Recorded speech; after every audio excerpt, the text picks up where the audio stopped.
একটা কথা আমরা বলছিলাম আলাপ করতে করতে যে এখন তো বাচ্চাদের খেলাধুলার জায়গা নেই, কোথাও গিয়ে যে আনন্দ বিলাস করবে সেই উপায়ও নাই। তো সেক্ষেত্রে তো ঘরটাকেই আপনার আনন্দ নিকেতন বানাতে হয়, সেটা আপনি কিভাবে করেন? খুব সুন্দর একটা প্রশ্ন করেছেন যে আনন্দ নিকেতন কিভাবে বানাতে হয়। আমার ঘর, আমি জয়েন্ট ফ্যামিলিতে থাকি। আমি, আমার মা, বোন এবং তারও ছোট বাচ্চা আছে দুজন। ইভেন আমার আরেকজন বোন আছে, সে থাকে তার নিচ ফ্লোরে থাকে। আচ্ছা আচ্ছা। তারও একটা বাচ্চা আছে। তার মানে আমার বাসাটা কিন্তু বাচ্চা দিয়ে ভরপুর। তা আমার কিন্তু ভীষণ ভালো লাগে। তো ওই যে বাচ্চাদের সাথে থাকা, বাচ্চাদের যে আনন্দ দেওয়া, আমি যে বিষয়গুলি খেলাধুলা করে আসছি তাদেরকে একটু বোঝানোর চেষ্টা করা। যেমন লুকোচুরি খেলাটা কেমন হবে, আমার ছেলে মেয়ে সেটা খেলছে, তাদেরকে একটু পুতুল বানিয়ে দেওয়া হয় ঘরের মধ্যে, সেই পুতুলটাকে কিভাবে রোল প্লে করে খেলতে হয় সেটা দেখায় দিই। ইভেন হচ্ছে লুডো খেলা, এটা আমাদের ভীষণ একটা প্রিয় একটা খেলা।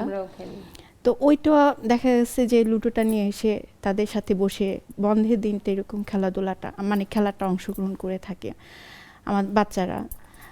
তো বিশেষ করে রাইমস আমি যখন শোনাই, আমার মেয়ে আমাকে ইমিটেশন করে সে বলে, মানে এত ভালো লাগে যে এই যে রাইমসগুলি যখন আমি তাদেরকে শোনাচ্ছি, তারা আবার আমাকে শোনাচ্ছে এবং সেটা আবার তারাই আবার রোল প্লে করে দেখাচ্ছে। এইভাবেই করে আসলে আমি আমার বাসাটাকে মানে ওই খেলাধুলার কনসেপ্টটা করে দিচ্ছি। ছোট ছোট কিছু খেলনার জিনিস তাদেরকে ঘরে এনে সেভাবে ওই ঘরের মধ্যে রেখে খেলাধুলা করানো হয়, বাইরে খুব একটা যাওয়া হয় না। যেহেতু ছেলেটাকে মানে ঘরের মধ্যে রাখা যায় না, সে নিচে চলে যায়।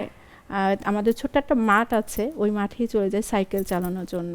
তা আমি তারপরেও তাকে ঘর থেকে বের হতে না করে, যে না ঘরে থেকে বের হওয়া যাবে না, বাইরের দেখা যাচ্ছে ধুলাবালি, আর এখন তো আসলে আমাদের সেই পরিবেশটা নাই, কারণ এত পরিমাণ অটোরিকশা বেড়েছে, সেটার কারণে কিন্তু আমাদের ছেলেমেয়েরা আরও বেশি অসুস্থতা হয়ে যাচ্ছে। এই জন্য ওই জায়গা থেকে একদম আমার বাসাটা হচ্ছে মেইন রাস্তার সাথে।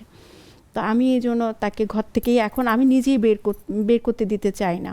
আমরা যেমন আমাদের বাবা মার কিন্তু আগে এই জিনিসটা ছিল না যে ঘর থেকে বের হওয়া যাবে না, খেলাধুলা করতে যাওয়া যাবে না, এই জিনিসটা কখনোই আমার মা বলেনি।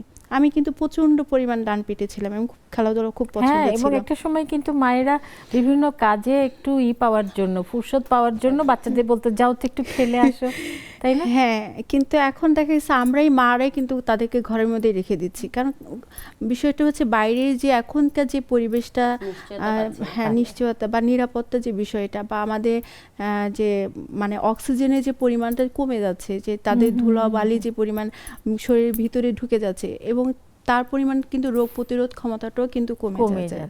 তো এই জন্য আমরা কিন্তু ঘর থেকে বের হতে দিচ্ছি না। এখন ঘর বলছে, মারজান বলছে বের হওয়ার দরকার নেই, আর বাবু বলছে যে হারে রে রে রে রে আমায় ছেড়ে দিয়ে দে, এই আর কি। তারপরে দেখা যাচ্ছে যে বাচ্চাদের সাথে ওইভাবে আনন্দ নিকেতন বা আনন্দ বিলাস, যেটা কি আমরা যেটাই বলি না কেন, সেভাবে চেষ্টা করি বাচ্চাদের সাথে খেলাধুলা বা মোবাইলের বিষয় থেকে একটু দূরে রাখার চেষ্টা করি, যেন মোবাইল না ধরতেই দেই না খুব একটা। তারপরও ফাঁকে ফুঁকে দেখে ফেলে, উপায় নেই, কোনোভাবে ধরে রাখা যায় না। তো চেষ্টা করা হয় যেন মোবাইলটা অ্যাভয়েড করা হয়, এই আর কি বিষয়টা।